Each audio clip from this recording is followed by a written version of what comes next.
Hello, world. How is everyone today? Pleasure to have all of you here on our live stream. I know we're good on YouTube. We're looking like we're connecting with LinkedIn. Haven't tried it on LinkedIn before, so this will be a first time with this, but very happy to have you all here. I should have done this before, but make sure we're all right. Yeah, hope everyone's having a great day. I'm very excited for this conversation, talking about the World Cup and how whoever you are, officially in the soccer world, unofficially, as a fan, as a business, as a club of whatever level, just starting to get some things in mind. Hopefully you're already considering this.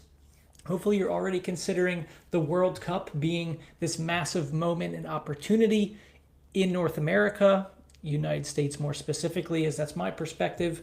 But it's a great opportunity for, I think, anybody to really tap into what I like to call the world's greatest cultural, not only sporting, but greatest cultural event. And we'll get more into that. But my intention for this call, for this live stream, is to be very surface level, to really just talk about three key areas, three foundational focuses here, in my opinion, that people need to be aware of and paying attention to. And so we are going to get going now with our presentation. So I'm going to bring this up. And if you are watching now, wherever you're coming from, just go ahead and just give me a little write in the chat, just say hi or hello or something. We'll see who we've got here. And there's going to be some different opportunities for some input, some question and answer at the end. But we're going to start out with just a very simple introduction. All right, who am I? You might be familiar with me. I'm Andrew Bagley, founder, host of Because Football Media. Basically, I've been a lifelong fan forever, as far as I can really remember in my childhood. I'm from Philadelphia originally, but I'm based in the Tampa, St. Pete area in Florida. And I've been very fortunate that this game has played a lot of different roles in my life. I grew up playing it. That was my initial obsession. Played a couple years in college, got into coaching immediately. I've been a very hopelessly obsessive fan for a good 20 plus years now. And I'm very fortunate that I've experienced the game in one of those capacities in about 20 countries on 6 continents at this point. So kind of have that different global perspective. I've also coached the game. And I have this from an older presentation. I don't know why I have my college info there. It's not a resume. All right. But anyway, and I do love languages. I wouldn't say I'm fully fluent in anything other than English, but pretty conversational, quite a few. And it's something I love. And something I love about this game of football is how diverse and global the game is. So to give you an idea of Because Football Media, what we offer, on that left side, you're going to see all our video storytelling. All right.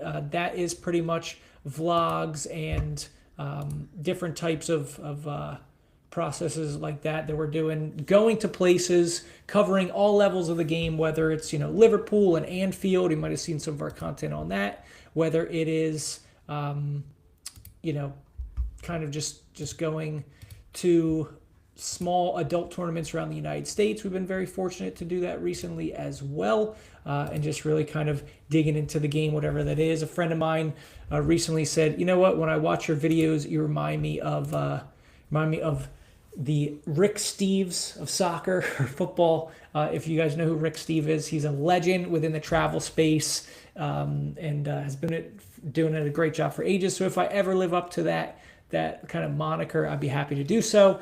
And right now, the big project we're working on, although most of 2024 and first half of 2025 was traveling around the world and telling those stories in a lot of different places. Right now, focus closer to home and doing our road trip to the World Cup documentary series, where we're going to all 16 World Cup host cities. So I've been to 8 of the 16 so far, all the east coast of the U.S., plus the 3 cities in Mexico. So that's where a lot of this, I would say, this context and background and things are coming from, is particularly literally not only creating kind of like a perspective, right, and a kind of an understanding of the game from looking at different places. Not that I would say I'm an expert in it, but I've seen it happen in so many different places that I'm taking a perspective from that. But also, what are people doing? What are they trying? I think that kind of informs this conversation. And then on the other side of what we do, Because Football, I'm the host of our Because Football podcast, which is more geared towards people in the professional soccer football industry, club owners, team presidents, people in leadership, directing clubs, people in marketing or content and social media and public relations and communications or ticketing, and then kind of getting some insights from those people, some tools, some perspectives that then our audience can apply personally and kind of to sustain the game at their level, whether they are also in professional or more of a community club or whatever that might be. So that's kind of our what we do and how we share the love for the game. So in terms of our next piece here is going to be like our vision. So overall, really, it's why does football mean so much to billions of people? Why is that? And then who are those people that it matters to, whether that's an individual in their journey as a fan, whether that's a club and the impact in the local community, whether it's a city. In the case of our road trip to the World Cup Series, we're looking at cities in general, regions, if it's on a national level, so people or collectively, who are those people that it matters to and trying to share that. And that's where I think a lot of our conversation today is going to overlap with as well. So in terms of our values, there's a lot here. If you really want this presentation, I can send it to you, get in touch and we'll get it over to you. But basically the big three, I'm not going to go through all those bullet points, but passion, that is something that becomes almost a cliche when you talk about this game. It's a passion that people have for it. Second are the journeys. They are those stories. It's the way the game is a thread, a part of our lives. And then that connection piece of how it brings people together, how it creates these moments. We're going to talk about moments and memories later on and how it does that. So that's kind of some of our values. And I think the World Cup is, again, the best example that we have culturally as humans. It doesn't get more universal. Yeah, everyone has music, everyone has a food, but the shared understanding and knowledge of that is very different when it comes to football, because everybody has a favorite team or a club, the global nature of it. They think of a moment, you say Messi's name or Maradona or Pelé, that carries meaning, whereas you can name the local dish or singer or music style of your area and it might not ring true in other places. Still has meaning, but it doesn't quite make that connection. So those are the big pieces here. How are we going to bring the spirit of the tournament alive in your community? And that's what we're going to talk about today. Again, a very top level, surface level conversation. But I think this is a generational opportunity to do so. We're talking about, particularly, again, in the lens of North America, it's a generational opportunity. There's a lot playing into this. It's been building, and it seems like a perfect point. So many people are very bullish on this tournament. And in general, I share that optimism as well. We're going to get a little more nuance with that in a moment, but in general, it's a generational opportunity. I think even if you're not in North America, there's going to be a great chance here to bring people together, to create these moments, to have events, to tell stories. And it's just such a game of connection. And this tournament really exemplifies that. Especially now we're going to have 48 countries, 48 teams, exponentially more opportunities to tell short stories and learn about the world. And I think that the important thing here is that everybody has a role to play in this. If whoever is watching now, put in the chat, you don't have to say your name or anything, but give us an idea of like what kind of organization or group are you representing? Is that a youth club, pro club? Are you, do you have a brand, maybe sportswear, apparel? Maybe you develop turf shoes. Maybe you're a restaurant. Maybe even you're a local plumbing company or a roofing company, and you want to tap into local soccer fans.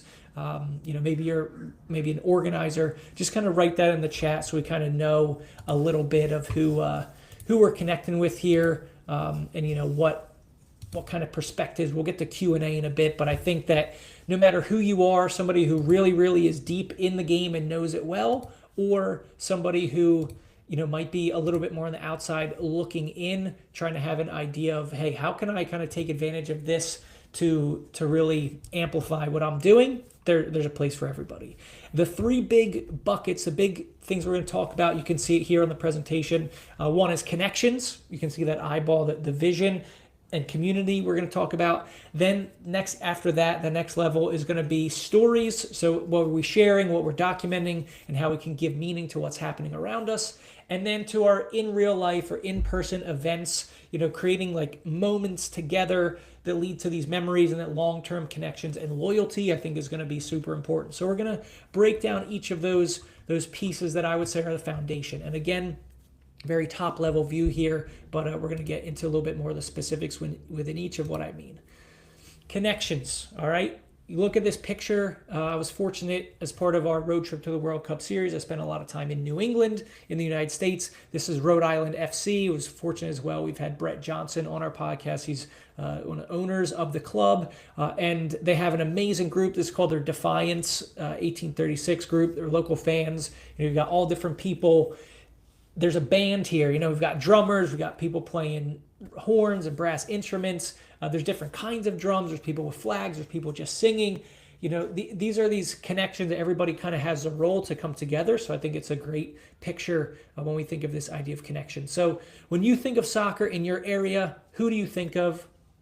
Now, there could be some of the usual suspects, right? It could be you. You could be one of these prime players. It could be people you have great relationships with already. But who are some of those usual suspects? I want you to try to write this down if you can, if you have a pen or pencil at hand, or just make a note on your phone. Who are these main people you think of? Like when I think of the game here, when I think of what the World Cup is going to mean in my community, who are those people? I think that's a big piece. Then I want to look at who can I help? Who do you want to serve? Through whether it's that we're going to talk about these stories, relationship building, these events. Who can I help? Who do I want to serve? Who would get value from what we're trying to do? Some of these questions are going to get flushed out, and you're going to have a better answer over time as we walk through some of these steps, and as you allow them to ruminate, to gestate in your mind, in your imagination as we go. We're 5 minutes to 5 months rather to the tournament, so you have some time. It's not too late, but also, every day is slipping away, and now is the time to act with urgency. Who's got a different perspective? So as much as we're thinking of usual suspects, I want you to consider who are the people in your community who maybe have you not connected with? Who are the people who often get maybe left out? Who are the people that you are like, hey, they need to get brought into this World Cup spirit in order to grow the game and make an impact in my community? And when you're doing this and answering these questions, I want you to have a long-term vision in mind. Okay, so who are people that maybe I don't have a relationship, but we could collaborate, we could connect during this tournament, and because of the energy and the power and the magnitude of this tournament, could really lead to something longer term. I think that it's a tournament that's going to last about 6 weeks. There's a huge buildup, and when we think about post World Cup, from July, August 2026 on, that's the beauty in all this, in my opinion. That's what I'm more focused on, is how does this impact and enthusiasm get stretched out and get sustained. So think long term. And in community resources piece, I think we can't underestimate some like legitimate institutions, local government, depending on the type of stories you want to tell, events you want to create. I think that local governments are becoming increasingly open and understanding of the power of soccer, of the World Cup, but they might not really have an expert. They might not really have someone on the inside who understands how to make things happen, or maybe they have a very rudimentary kind of intro level, 101 of the World Cup. Could you reach out to those people as well, whatever resources or things they have to amplify your vision? And can you almost position yourself like a, consultant or expert to them to bring those resources into play? All right, so that's a big piece is connections. So I'll give you a second here. Maybe just jot some ideas down on who those people are, right? Who are some of those connections that come to mind for you? That could be individuals, it could be brands, it could be a soccer club, it could be local restaurants or businesses, people that you think there could be some good overlap with. So I think connections is a big piece. And if the only thing that happens from this tournament is that you make some connections with people that you didn't have before, or you strengthen some bonds that you had already in some way, I think that that's a win, right? So I think that lowest hanging fruit, these connections, but you got to get with people. You got to get connected to other who's in your community. So that's a big piece here, all right? Again, feel free in the chat to write who you are, kind of your perspective. We'll get to Q&As later, but again, just give us a little context on who's listening in here so we can kind of shape this conversation a little bit. After the connections is stories and content. So the stories are how we understand ourselves, how we understand the world. Stories give us meaning. So this is kind of another level, and stories do take a little more thought. They take a little bit more imagination, and then depending how you want to tell those stories, it's going to take that production and execution. But I think that stories are the next level after our connections, that we can really use to understand the World Cup, understand our place in it, right, and how we are going to connect to it. So the big thing here, for that understanding and meaning is initially just brainstorming, similar like you did with your connections. I think often when you're thinking the connections, you have to think of the story of why you're thinking of that person. So very intertwined. Make sure you're looking at that. Think about people, but also could be the story of a place. I've had some really interesting experiences traveling around North America where, there are those places that resemble the game, your local stadium. Maybe it's a park where people play pickup. But also there have been some really cool stories when we look to the past of places. In Massachusetts, we went to, technically Rhode Island, actually, the old Mark Stadium. It was one of the first soccer-specific stadiums in the United States. It was the home of the Fall River Marksmen, an epic, legendary team of the 1920s and 30s. Now it's just an empty lot, a car dealership, but that's an important place, right? It's had so much meaning and so much activity in soccer. So I think places have a lot of power. It could even just be places that could be, where you want to tell those stories, where you can bring people together. Think of specific moments in time. Maybe your area had a World Cup or didn't have a World Cup. It had an Olympics. It had a World Series. I think there's a lot of opportunities for making connections across sports. As long as it's an engaging story in some way, there's a lot of opportunity for that. And again, I kind of mentioned the past piece, but past, present, and future. Really just kind of let all these things swirl together and then how that's going to look. So I put an example here of a podcast interviewing people in your community about their soccer experience. That could be a good fit based on what you're trying to achieve and really your audience. So that's this second little bucket we have is the audience, thinking of what's your ideal person you want to connect with. I use the word client, but I think in general it's your ideal audience, your ideal group of soccer fans, right? Or whether they exist now or prospective fans that you want to get in touch with. What do they care about? What are some of their interests? What are, based on who they are, like what could be that little angle? What could be that sliver of the World Cup in whatever way it manifests, any way it comes out? What could be that piece that is going to actually gravitate to them? For some people, if they don't know a lot about the game, maybe it's going to be something like introducing rules, even just the context, the format of the World Cup, how it works if you win a game or lose or tie, how teams got to qualify for the World Cup.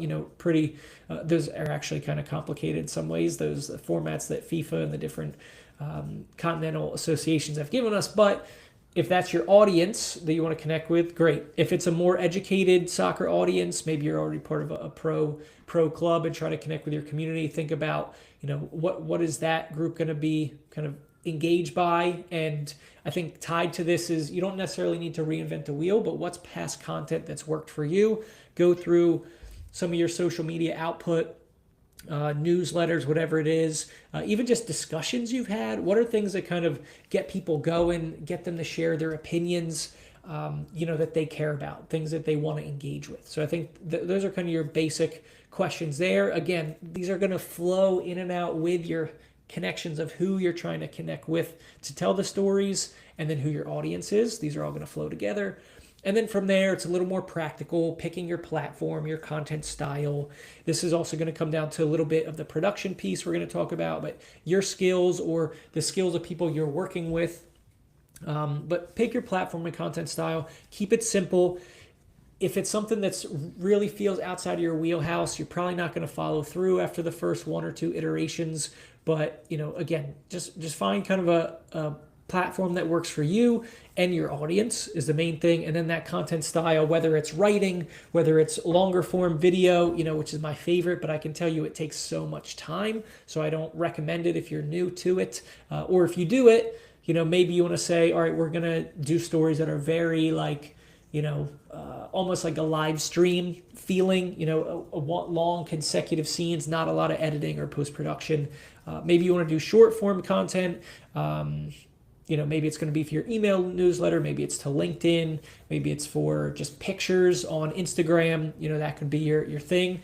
Maybe it's going to be Etsy, maybe you love Etsy and you're going to put together different products or ideas for doing events and stuff as well. So whatever your platform and content style, that's what it is, but keep it simple, and it should really be based on this example. Again, coming back to your ideal client, your ideal audience, what are they going to connect with? So it's a bit of what you like, what you're good at, what's simple for you, and then what is going to resonate with your audience in terms of how you get it to them. And then the production piece, which I would say is the most complex, the most like action oriented. The brainstorming and audience is a lot of thinking. Maybe you've tested in trial and error. The production piece, I've got a couple stages here from your outline. Preparation, another word for that, is the brainstorming. Actual production, which is doing it, filming it, or if you're writing it, then the editing process, maybe repurposing. So if you're doing long form video, can you break that into short form? Can you somehow turn that transcript into a blog post, into a newsletter, whatever it might be? Then scheduling it, it's that organization piece, posting it, and then how do you promote it? In one of these stages, hopefully is fun for you.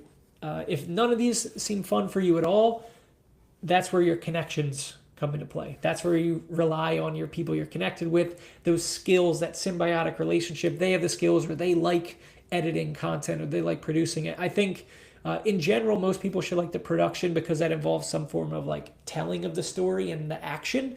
And then everything else around is kind of like whittling it down. So again, that can be a bigger piece. Now, this is kind of our specialty is that production because football, because we've done a long form content. We do the short form for Instagram and TikTok. We do some writing for LinkedIn. We actually don't have a newsletter yet, but that's in the pipeline for this year. We've done a lot of we've done podcasts, so we know how to break that down into X piece of content. So we can take a 45-minute conversation and create 45 pieces of content right from that. We know that the systems and the workflows and tools to be able to do that and shape it. So if that's an area where you feel like you need some help with, we'd love to support. But again, I think these are your stories and content. We talked about connections being the first stage. Stories and content is where I think we really tap into how does the World Cup relate to us? What role do we have to play in it? Especially in a time, and we're going to talk about this with our events. I mentioned this at the beginning. I'm very bullish. I'm very excited about the World Cup, but there are so many things happening in the world, in our respective countries, that FIFA is doing with pricing, right? Ticket prices rightly getting a lot of scrutiny and criticism. There's a lot of things that are bummers right now. There's a lot of things that can make people not feel connected or not feel part of a story. And I think that the World Cup is the world's game. It belongs to the people. And there's so many ways we can connect, but it's those stories of thinking, how does my community a part of this? I might not live in a host city. I might not be in LA or in Seattle or in Guadalajara or Toronto. Maybe I'm somewhere miles and miles away. But hey, there's a connection here. There's maybe a player playing in that place for a local team of ours, or we have a restaurant that is a cuisine of a team that's playing, and we could do something around that.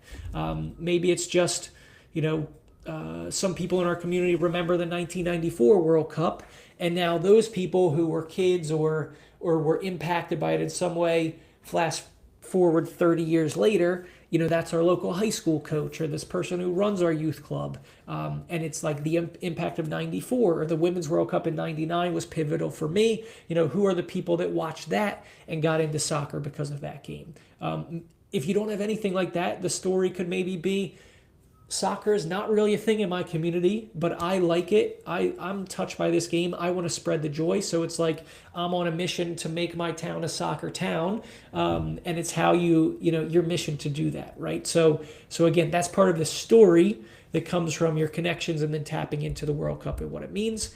And then this final piece, right? And kind of on the platforms and formats, I'm going to go through this real quick. You have your long form, short form, podcast, you have writing. So again, this kind of goes into like some of the benefits. Again, if you want this presentation, send me a message and I can share this with you. This is just like a little bit more strategy and a little bit more like specifics of how different types of content can resonate and what it's good for.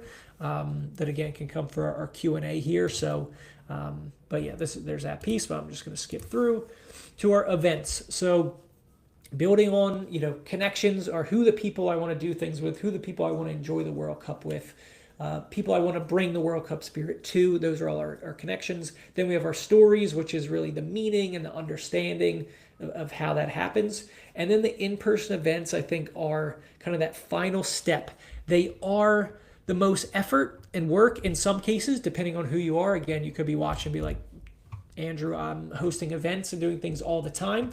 So that's easy for me, whereas creating content might be a stretch. Again, it depends on your perspective, where you're coming from. But, more lifting there, more effort, but can be a lot of reward in different ways. But the main thing I think we're tapping into here is moments and magic. Said often that soccer is a game of moments.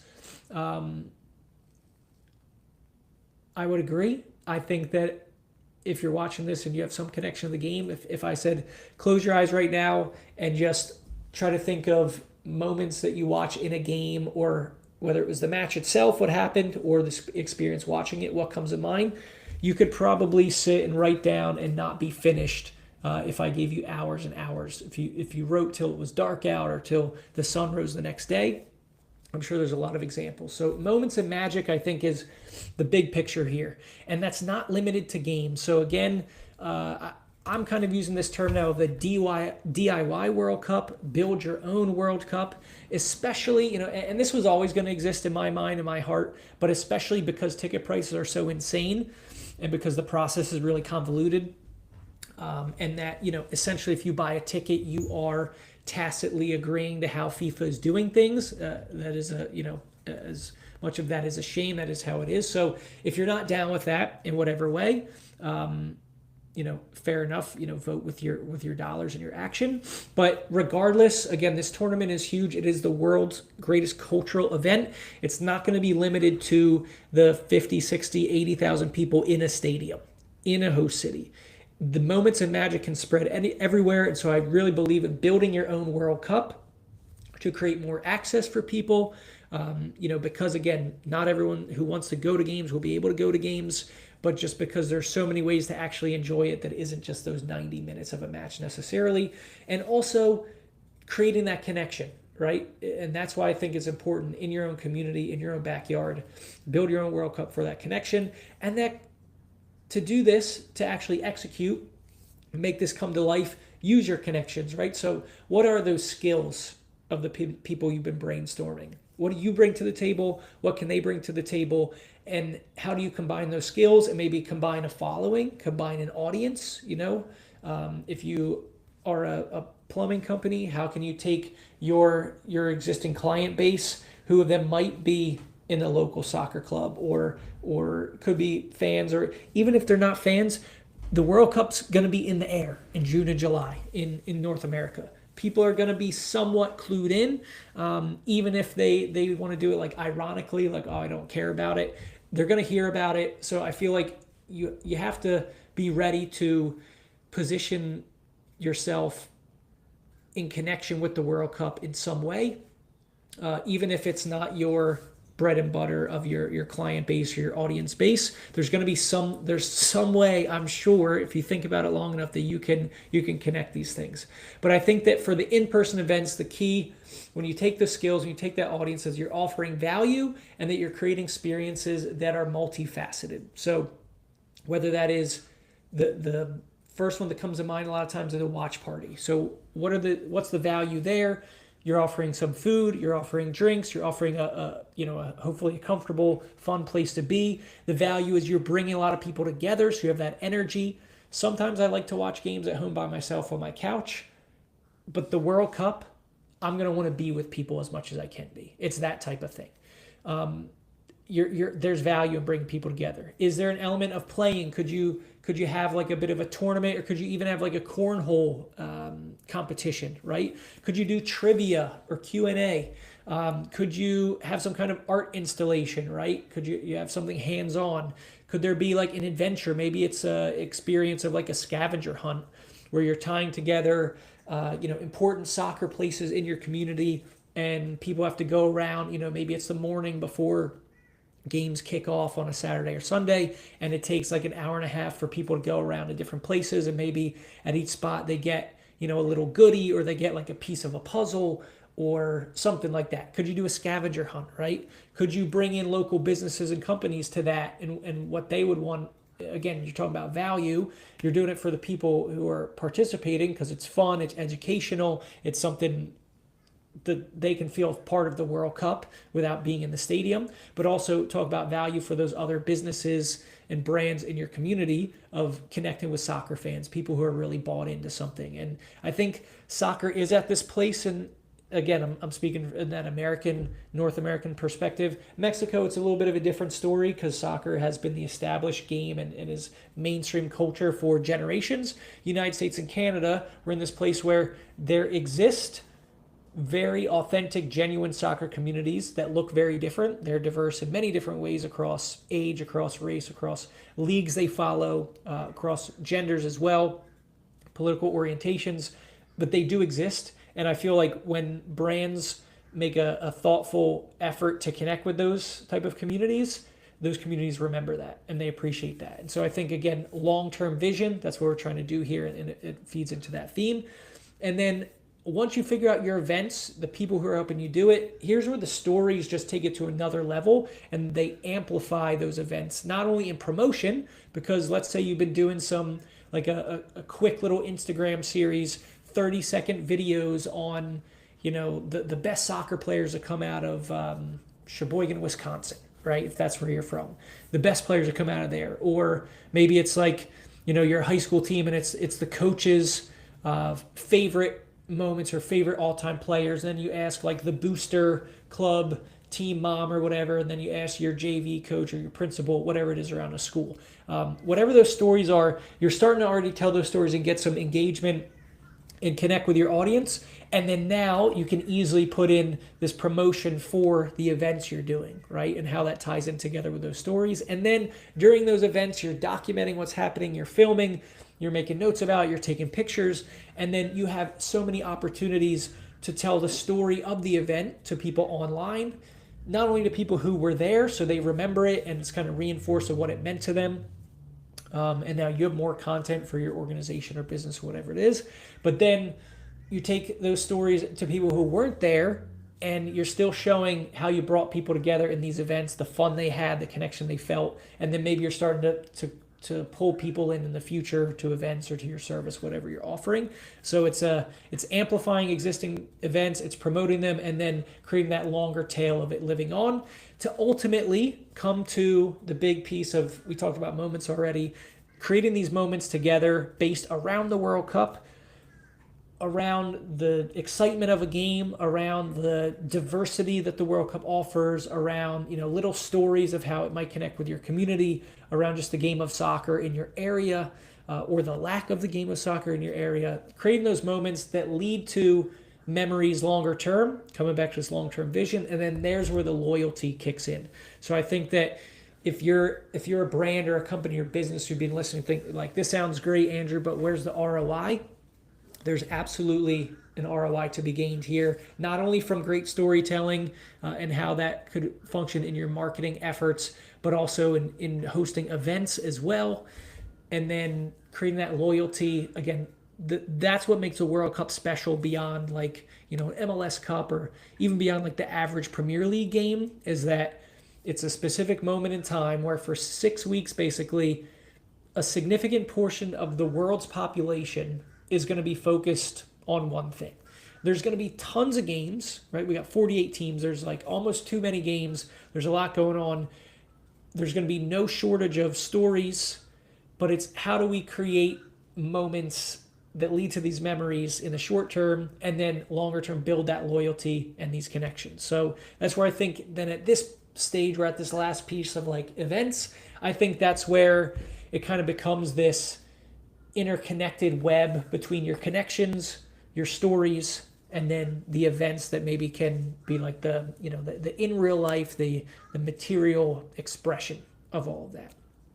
And ultimately, I think have the strongest, talking about those bonds that bring people together, literally being with someone, grabbing somebody and hugging them when a goal is scored, or, having gone on a scavenger hunt, or their kid did an art piece and, maybe they gave it to you, now it's on your fridge. I don't know, man. You can think of endless opportunities however that might happen and manifest for you. But I think that's the key, is making things that happen long term. I think it would be really a shame if we had this big burst in the summer, all this stuff going on, and then it's kind of business as usual on many levels when it comes to access, when it comes to, you know, bigger brand on the local and national and global level of the game. You know, if we don't see more kids wanting to play, if we don't see more people wanting to tell stories, if we don't see more soccer bars in our community, whatever it is, I think that's a shame. So everything we're doing here is leveraging this moment, these 6 weeks, for a longer term sustainable impact. So that's our big piece there. I'm going to take a swig of water real quick, and we're going to do our Q&A. So again, let me know, anybody in the chat, you have questions here about some of these pieces. 1 second. I'm going to take a breather. You can think about it.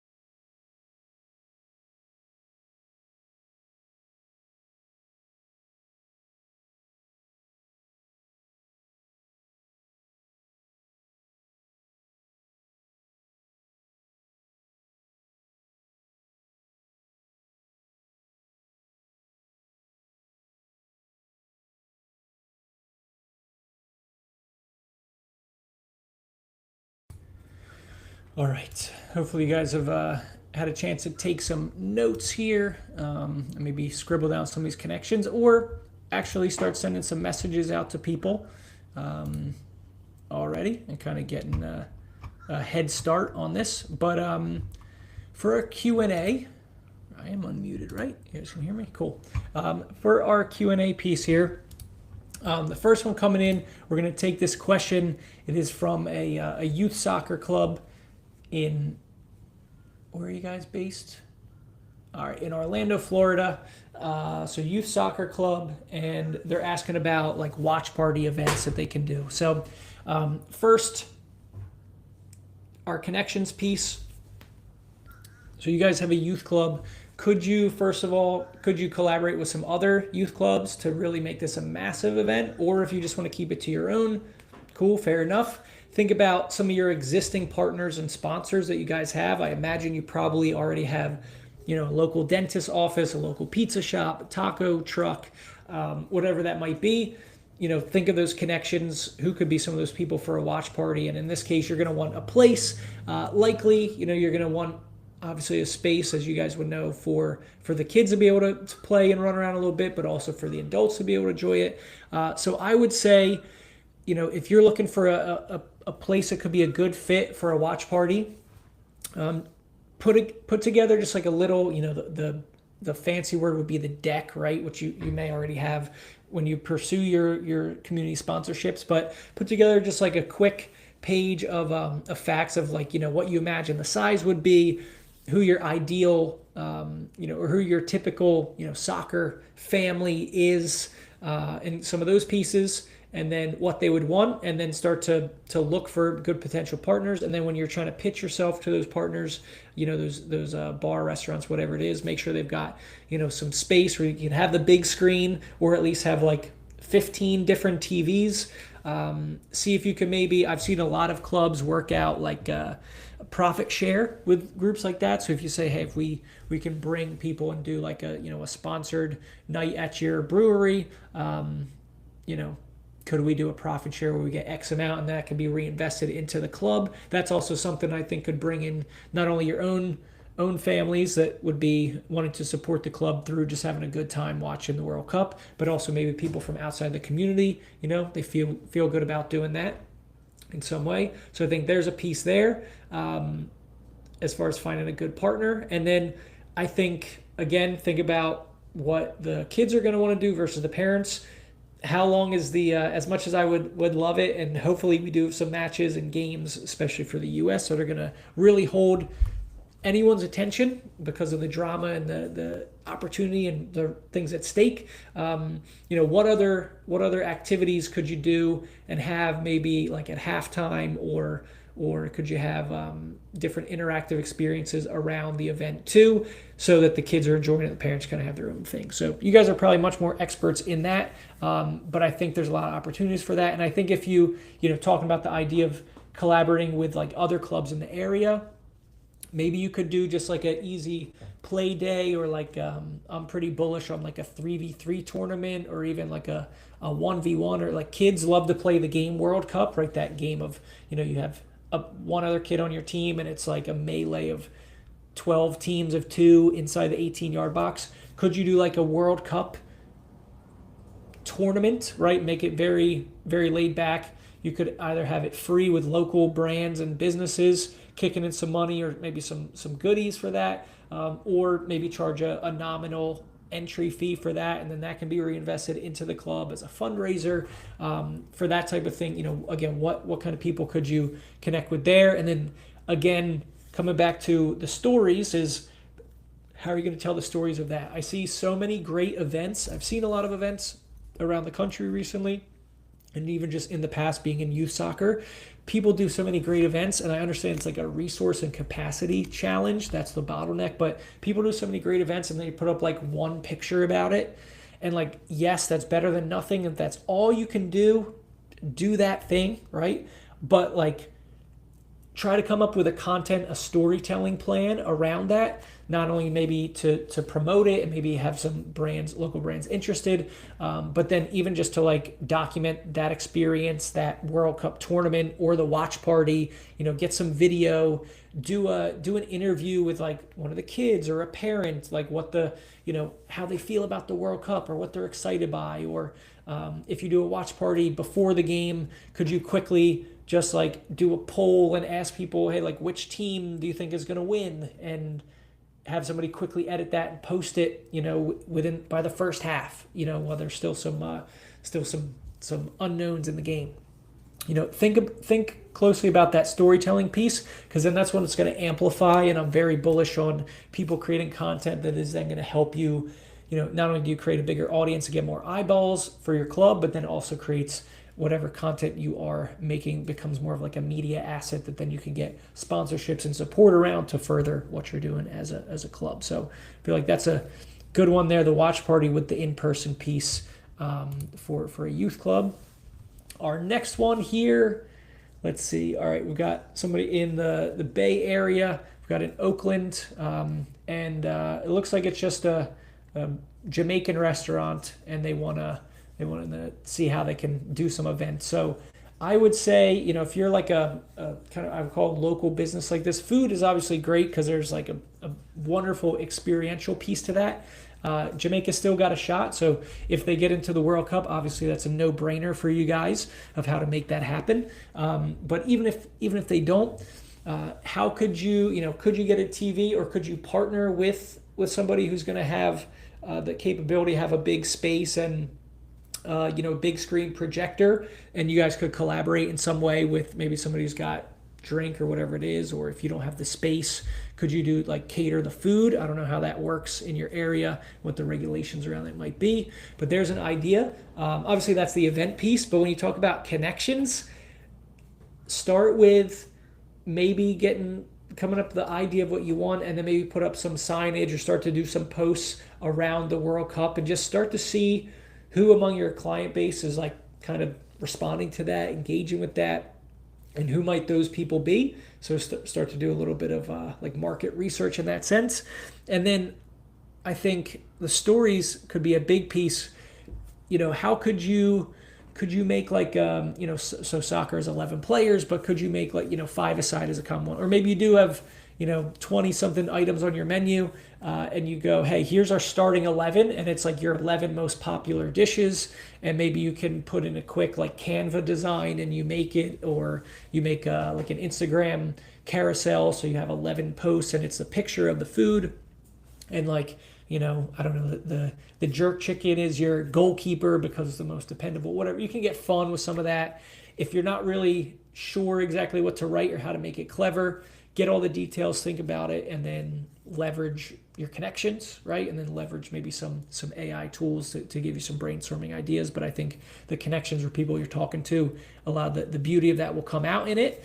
I think those are big pieces. So I think restaurants, obviously you can do events. You're well suited for that, but there's a lot of story opportunities.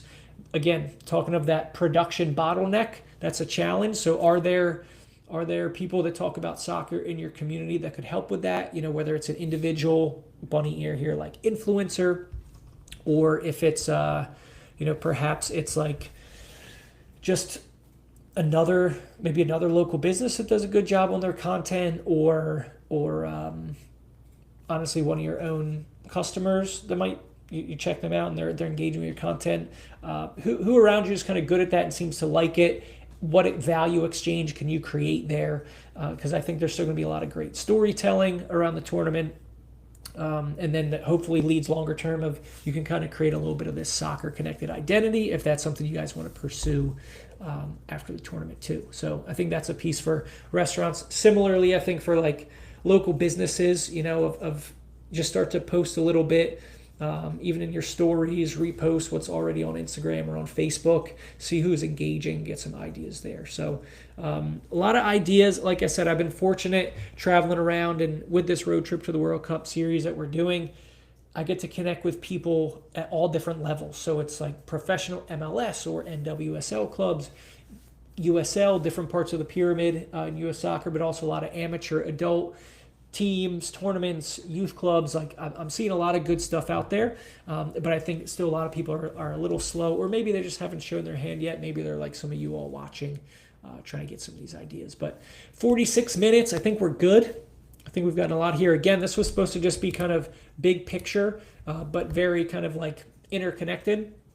If you guys need help with any piece of this, probably, again, like I said, the stories is one that is probably our specialty that we're best at with Because Football, and kind of strategizing that and brainstorming it. Or if you want someone helping you produce the actual content, we've got a lot of different series going on. We've done editing of other people's work in the past too. So we'd love to be as hands-on as you guys want, or just a conversation.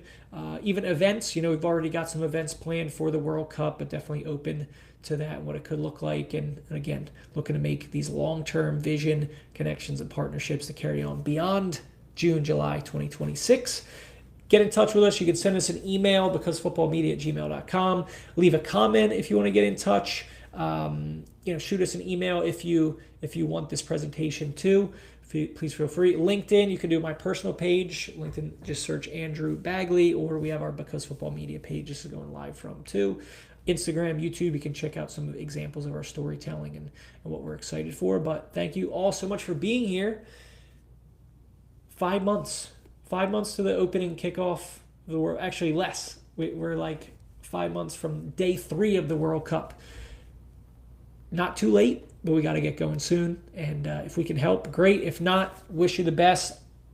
My hope, my dream for this tournament is just an absolute explosion of people taking action around the game. There's a lot of ways to describe a fan, and watching and paying attention, being in the know is a piece, but the builders, the action takers, the decision makers, volunteers, the people who are really going to get involved in the game is what I'm hoping for. So hopefully this is your invitation to do that. We'll see you guys soon. Stay in touch and stay tuned, because not only do we have a lot of cool stories coming out, we're going to do a lot more live streams, webinar like this, sharing some ideas we've got as the World Cup comes up about how you can take advantage of things, and some tips, tricks, strategies, hacks. We all want the hack. But thank you guys for being here for all 48 minutes and 45 seconds.